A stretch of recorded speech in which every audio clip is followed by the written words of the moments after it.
Closed captioning for News 12 is brought to you by Kenneth Nugent. From the station that's on your side, this is News 12 at 6 o'clock. After more than a decade of delays, an Augusta child psychologist is set to go on trial on charges he molested 6 young patients. A second alleged victim and his mother talked to News 12 in an exclusive I-Team update straight ahead. But first up this evening, operations are stalled at the Bridgestone plant in Aiken County for a second day in a row. Investigators looking into what the company calls a potential information security incident. Plants are down across 2 continents right now, and we're still waiting to hear back from Bridgestone on several of our questions tonight, like if this was a cyber attack or if it has anything to do with the invasion overseas. News 12 Sloan O'Cone following the investigation for us, and she's at the plant now with a closer look. This plant in Aiken and those all across North and Latin America are all disconnected. Don't let the cars in the parking lot fool you, because things inside are quiet. Bridgestone says it's out of an abundance of caution to try and get as much information as they can throughout this comprehensive investigation. I spoke with one local cyber expert who says it's easier said than done. It is extremely difficult. Start with one system, then they'll break into another system, then they'll break somewhere else, and then they'll actually attack their target. Since about 1:30 in the morning on Sunday the 27th, everything has been offline. He said all he really knows is it's like ransomware. They have no computer access at all over there. No way to send out schedules, figure out the need for production, or operate in general. And I stepped in through and I instantly noticed it wasn't as loud, and then I got to looking around and none of the machines were moving. And everybody was just kind of standing around. I was like, what is going on? And it's still not entirely clear. But Morris says cyber attacks happen everywhere all the time. It's much bigger than that. The idea of it's a lone person sitting in a dark basement drinking energy drinks and typing away at a computer these are very sophisticated. Many times they're criminal gangs. Given the conflict in Ukraine, cybersecurity is being heightened across the globe. He says it's essential to have a good antivirus and cybersecurity program, keep your software up to date, and make sure your data is in a safe place across all of your devices. Because these situations have huge impacts. I don't work. We struggle. Everything's going up but my check. So they have to wait until corporate can complete their investigation. It may take them anywhere from days to weeks to recover. And I've reached out to corporate multiple times today to find out any new updates, but I haven't been able to get a hold of anyone. But we'll be sure to update you when we hear back. In Aiken County, Sloan O'Cone on your side. And hopefully they'll get to the bottom of that soon. Sloan, thank you for the update there as we give you a live look outside. About 10 minutes. The accused child molester at the center of a months-long I-Team investigation is finally set to answer to the charges against him. An Augusta child psychologist has remained free on bond for more than 10 years with seemingly no court date in sight until our Meredith Anderson went to work. After digging through a decade of documents and talking exclusively with one of his alleged victims, tonight, another alleged victim comes forward with a powerful plea. All I ask is that the people in power do their jobs. After years in the dark, he says it's time for everything to come to light. How many other mothers look at their children and feel the guilt of not being able to protect them?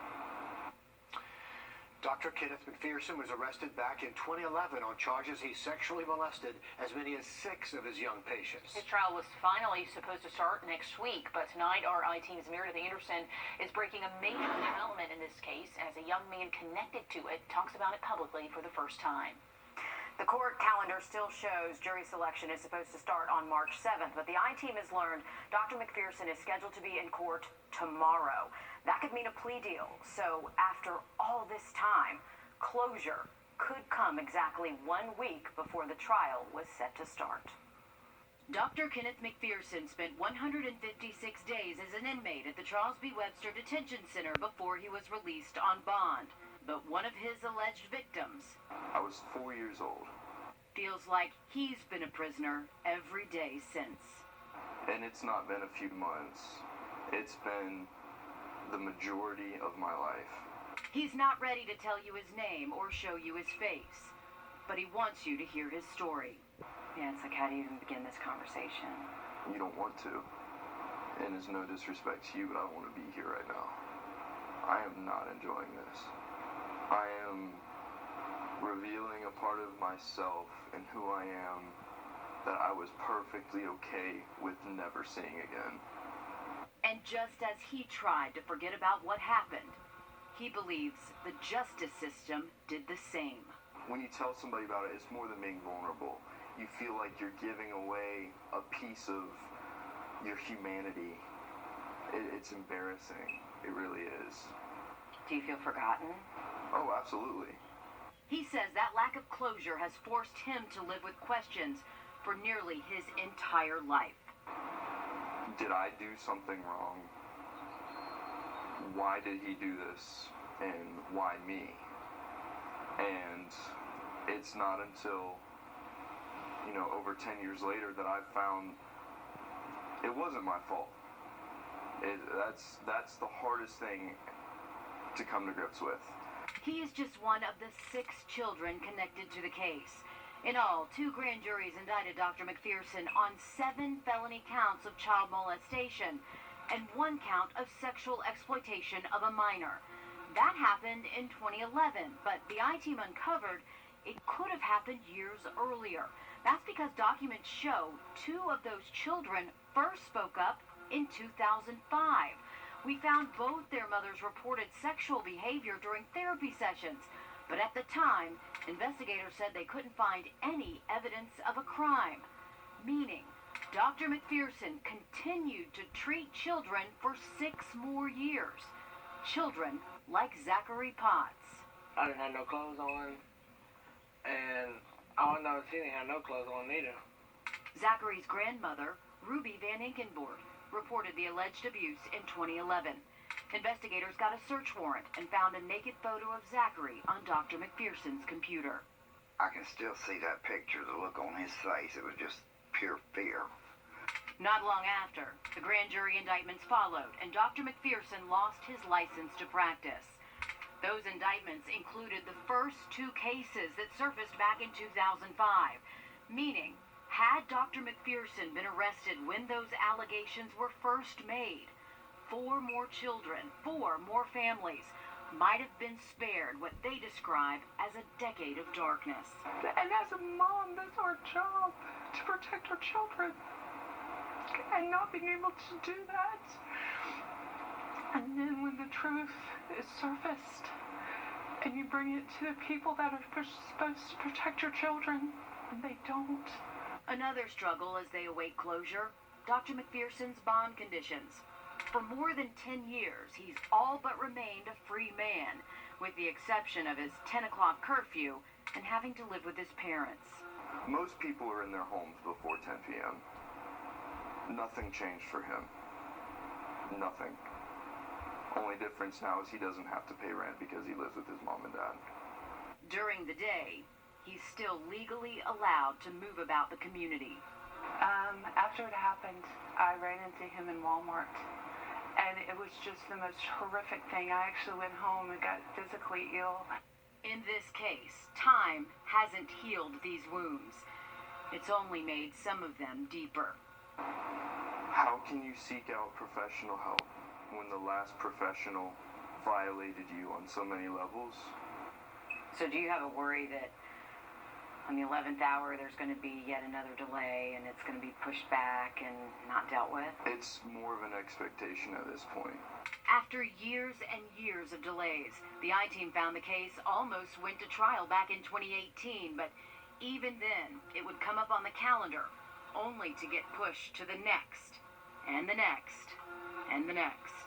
I hope that all 6 children have a voice, that all the families get the opportunity to sit there and say what happened, and for the jury to really hear the truth.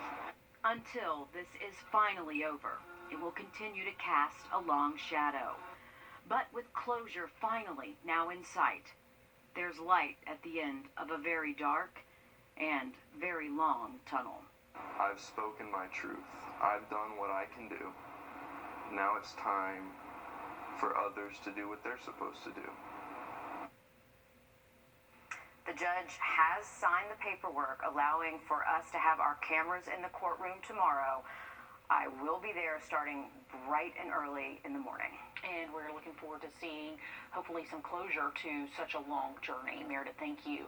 In another case we are following tonight, parents of a 28-year-old face the man accused of killing their son. More on the judge's decision to keep the suspect behind bars next. Time and temp. Vote for David Wrdw.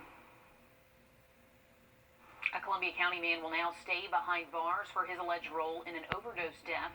A judge just denying bond in the last few hours for Colin McGill. He's charged with murder, accused of selling the fentanyl-laced pills that led to the death of 28-year-old Alex King in 2020. News 12's Kennedy Harris was inside the courtroom today for the judge's decision.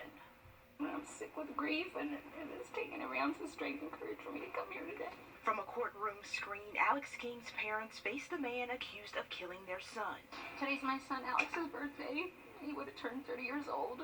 Instead of celebrating with Alex, they're pleading with the judge to keep the man accused of killing him behind bars. Alex King died after overdosing on fentanyl-laced drugs in 2020. Earlier this month, the district attorney announced felony murder charges for Colin McGill. McGill admitted to giving King the drugs, but in court Monday, his attorney argued he never intended for it to kill him.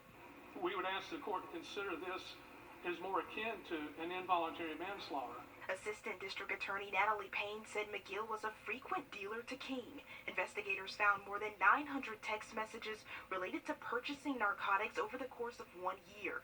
She said his past with drug-related offenses spanning back to 2009 and the risk of him dealing to others is why he should remain behind bars. The judge agreed. And I fear that he might run away so that I'll not have to face the potential consequences of his actions.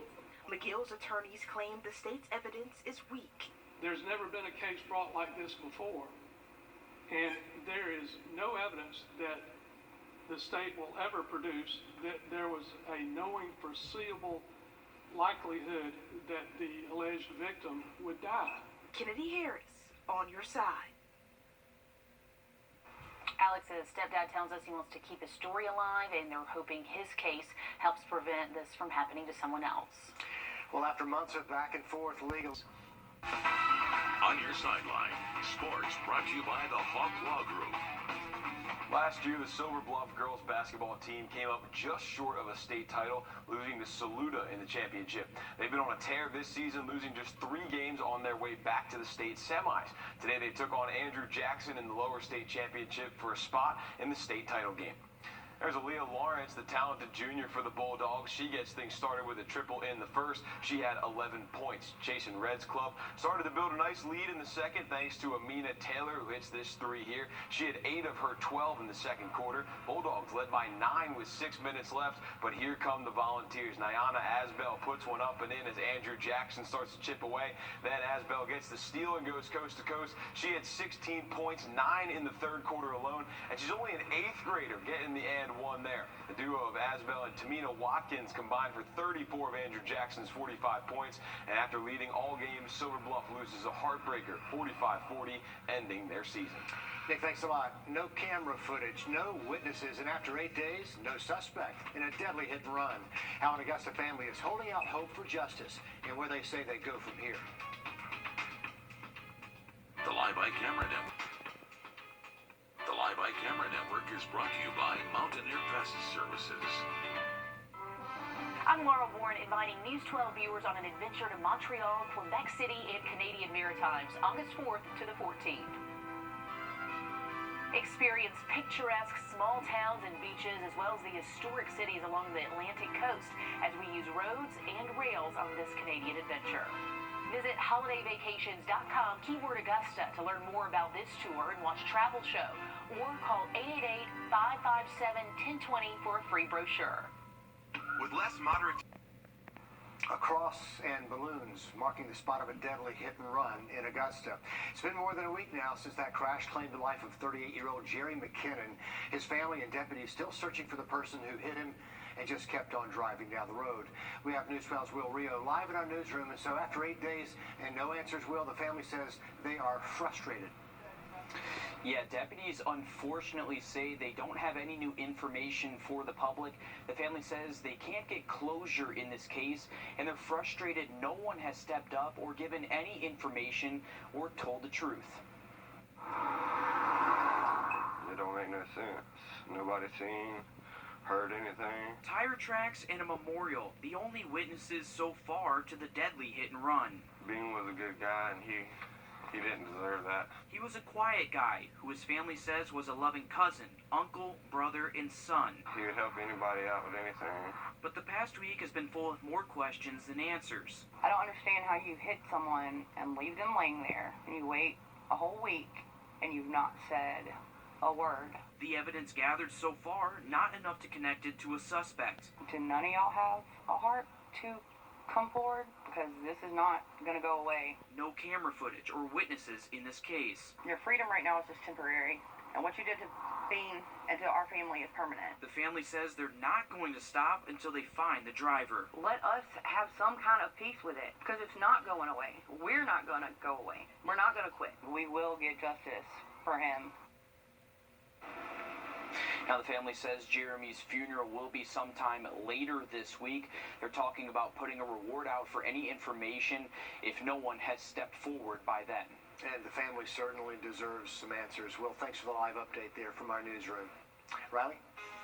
Well, with the warm and dry work